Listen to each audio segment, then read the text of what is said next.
And what I'd like to share about Genesis is that, I was raised to accept really just a lot of lies from the enemy. Of course, I didn't recognize them as that then. I just recognized them as this is what I have to do to get through life and get through each day.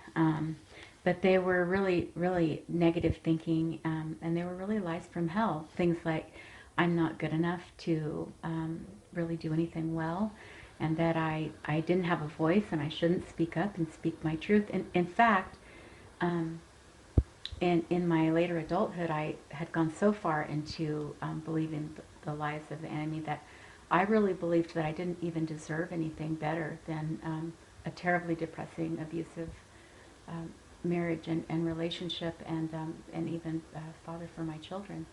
And I had really just given up all hope, and I believed I would just die there, and maybe we all would. And I didn't think I deserved anything better, or any of us did.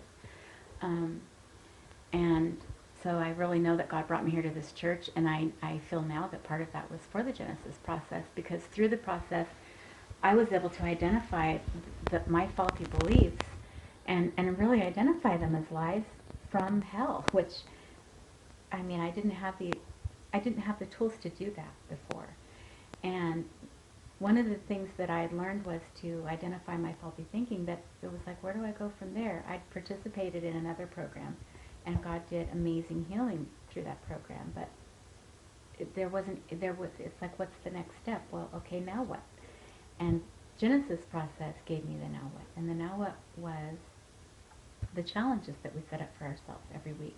We don't just think about the healing that God's doing. We don't just write down about the healing that God's doing. We actually set up challenges that we are accountable not only to our Genesis buddy, but to our group. We share what our challenge is going to be that we've set up and what risk we're going to take. And then we're accountable to come back and say, hey, did we do this? Did I do it? Did I accomplish my challenge? Or did I not? If not, why? And I'll go and I'll try to do it again next week. And the greatest thing about the challenges is that not only does it help you identify a false belief, but break it, like destroy it. It just, because you set up a challenge to set up a risk for yourself. For instance, if I believed I couldn't talk to someone about something, maybe it was a family member, a loved one, a close friend, and I would come up with every excuse in the book why I couldn't talk about it. Well, then that would need to be a challenge. So I would set up that challenge, and I would go have the talk.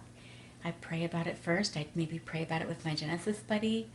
And what do you know? God's there in the talk, and God's working in the talk. And the talk goes wonderful, and I no longer believe that I can't do that. Suddenly, I've discovered, oh, God came with me, and I can do it.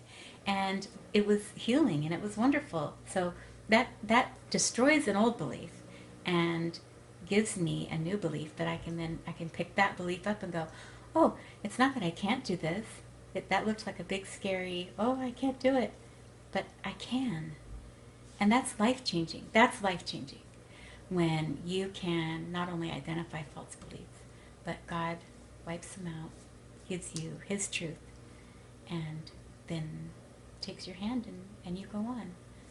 And the Genesis process is wonderful. It is life-changing in so many ways. And also, you know, the group of people that you go through class with, you get close. And for some of us, getting close to people and trusting people is so hard. And it still is for me. That's the truth. It still is. Maybe it always will be. But it's less now than it was when I started.